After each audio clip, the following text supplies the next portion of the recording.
ലാലേട്ടൻ്റെ ഞാൻ സ്ക്രിപ്റ്റെല്ലാം പറയാൻ പോയിട്ടുണ്ട് കേട്ടോ. ആൻ്റണി പെരുമ്പാറ്റത്തെ സ്ക്രിപ്റ്റെല്ലാം പറയാൻ പോയിട്ടുണ്ട്. മമ്മൂക്കാൻ്റെ സ്ക്രിപ്റ്റ് പറയാൻ പോയിട്ടുണ്ട്. മമ്മൂക്ക ജോർജേട്ടനാണ് കേട്ടിരിക്കുന്നത്, കഥ കേട്ടിരിക്കുന്നത്.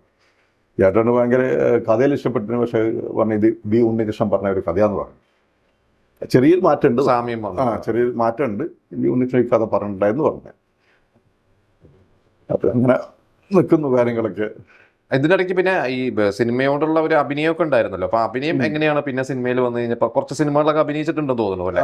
അതിനെ കുറിച്ച് വണ്ണ് എന്ന സിനിമയിൽ നമുക്ക് തൊട്ടടുത്തായിട്ടുണ്ട് MLA ആയിട്ട്.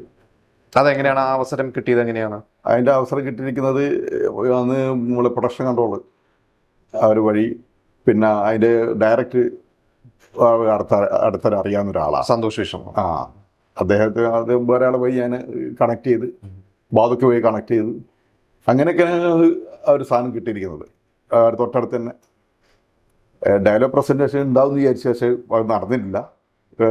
ഒരു ഫ്രെയിമിൽ മമ്മൂക്കയുടെ കൂടെ മമ്മൂക്കാൻ്റെ കൂടെ തന്നെ, ജോർജിൻ്റെ തൊട്ടിപ്പുറത്ത് അതിൻ്റെ ഞാൻ ഇരിക്കുന്നതാണ്. പിന്നെ ക്രോണിക് ബാച്ചിലർ, അതിലാണ് അഭിനയിച്ചു. അല്ല, ക്രോണിക് ബാച്ചല്ല, അമർ അക്ബർ അന്തോണി. അത് നാദർഷഖാൻ പടം. അതിൽ നാദർഷഖാൻ നമ്മൾക്ക് നല്ല ബന്ധമുള്ളതുകൊണ്ട് അദ്ദേഹം പറഞ്ഞു, ഞാൻ ലിഫ്റ്റ് പോയി കയറിയിരിക്കും, ജയസുരൻ തല്ലിടുന്ന സീനാണ് പറഞ്ഞിട്ട് ലിഫ്റ്റിന്റെ ഉണ്ടല്ലോ, പെട്ടെന്നുള്ള ആ തള്ളിയിടലും പോയിട്ട് പോസ്റ്റ് നോക്കുന്നതൊക്കെ എല്ലാവരും സീനൊക്കെയായിരുന്നു. തള്ളിയത് പോലെയാണ് എന്നോട് തല്ലേനാ പറഞ്ഞത്, പക്ഷെ അങ്ങനെ ആയി മാറിയത്. പക്ഷെ അത് നല്ല രസമായിരുന്നു. 1000 രൂപ ഡയലോഗൊന്നും ഇല്ലായിരുന്നു, പക്ഷെ നല്ലൊരു ഇതായിരുന്നു. അതെല്ലാവരും കണ്ടിട്ട് നല്ല അഭിപ്രായം പറഞ്ഞിട്ടുണ്ടായിരുന്നു. പിന്നെ ഞാനിപ്പോൾ ഒരു സിനിമ ചെയ്യണമെന്നുള്ള ആഗ്രഹത്തിലായിരുന്നു, ഒരു പോലീസ് സ്റ്റോറി. അഭിനയമാണോ ഡയറക്ഷൻ, ഏത് മേഖലയിലാണ്? അതായത് സ്ക്രിപ്റ്റും നടന്നൊരു കഥയാണ്, നമ്മളെ തലശ്ശേരി ഭാഗത്ത് നടന്നൊരു കഥയാണ്. അതിനെ അടിസ്ഥാനമാക്കിയിട്ട് ഒരു സിനിമ, ഒരു സൈക്കോ ത്രില്ലറാണ്. ആ ഒരു മൂവി ചെയ്യാൻ വേണ്ടി ഇങ്ങനെ നടന്നുകൊണ്ടിരിക്കുകയാണ്. നല്ലൊരു പ്രൊഡ്യൂസർ ഓക്കെ ആയി കഴിഞ്ഞാൽ ഉടനെ നമ്മൾ അത് സ്റ്റാർട്ട് ചെയ്യും. അപ്പം എങ്ങനെ എഴുത്തൊക്കെ ഏകദേശം 1 ലൈനൊക്കെ ഇതൊക്കെ നമ്മൾ റെഡിയാക്കി വെച്ചിട്ടുണ്ട്. അതിൻ്റെ കാസ്റ്റിങ്ങും നമ്മൾ റെഡിയാക്കി വെച്ചിട്ടുണ്ട്. അത് ചെയ്യേണ്ട ഒരു ഇതിലാണ് ഉള്ളത്. അത് കാരണം പടം വിജയിക്കുന്ന കാര്യത്തിൽ 100% ഉറപ്പാണ്. കാരണം ഇപ്പോൾ മലയാള പ്രേക്ഷകർക്ക് ഞാൻ കണ്ടെടുത്തോളം കഥയോ അല്ലെങ്കിൽ തമാശകളോ എന്നല്ല ഇപ്പം വേണ്ടത്. ഇപ്പം ത്രില്ലർ സിനിമകളാണ് കൂടുതൽ അടുപ്പം. എന്താണെന്ന് അറിയില്ല.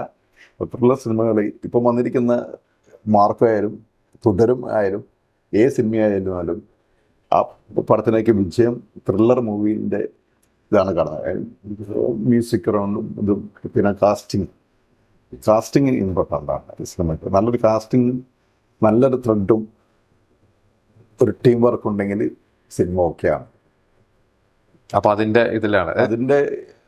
ഒരു ഇതിലാണ് ഇപ്പോൾ നടന്നുകൊണ്ടിരിക്കുന്നത്. അതിപ്പോൾ മനോജ് റഹ്മാൻ ആ ടീമിനെ വെച്ചാണ് പ്ലാൻ ചെയ്തുകൊണ്ടിരിക്കുന്നത്. മമ്മൂക്കയോട് പറഞ്ഞിട്ടുണ്ടോ ഈ കഥ? മമ്മൂക്കയോട് പറഞ്ഞിട്ടുണ്ടോ?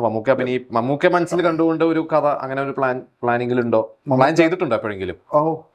അതാ നേരത്തെ പറഞ്ഞേ, ബി ഉണ്ണികൃഷ്ണ കഥയുമായി സാമ്യം വന്നു എന്നുള്ളത്. ഒരു 1.5 കഥയാ. അതിന്റെ പേര് പറഞ്ഞൂടാ എനിക്ക്. ഓക്കെ. അത് ന്യൂഡൽഹി പോലത്തെ വേറൊരു പാറ്റേൺ സാധനമാണ്. എന്നിട്ട് ആ സിനിമ നടന്നോ? അന്ന് ബി ഉണ്ണികൃഷ്ണൻ പറഞ്ഞൊരു കഥ, ആ സിനിമ സംഭവിച്ചോ? അത് നടന്നിട്ടില്ല. ചർച്ച നടക്കുന്നുണ്ടാവാം അല്ലേ? നടക്കുന്നുണ്ടാവാം. ഇപ്പൊ നമുക്ക് ഇപ്പൊ ഒരുപാട് പടത്തിന് ഡേറ്റ് കൊടുത്തിട്ടുണ്ട്. അതെ.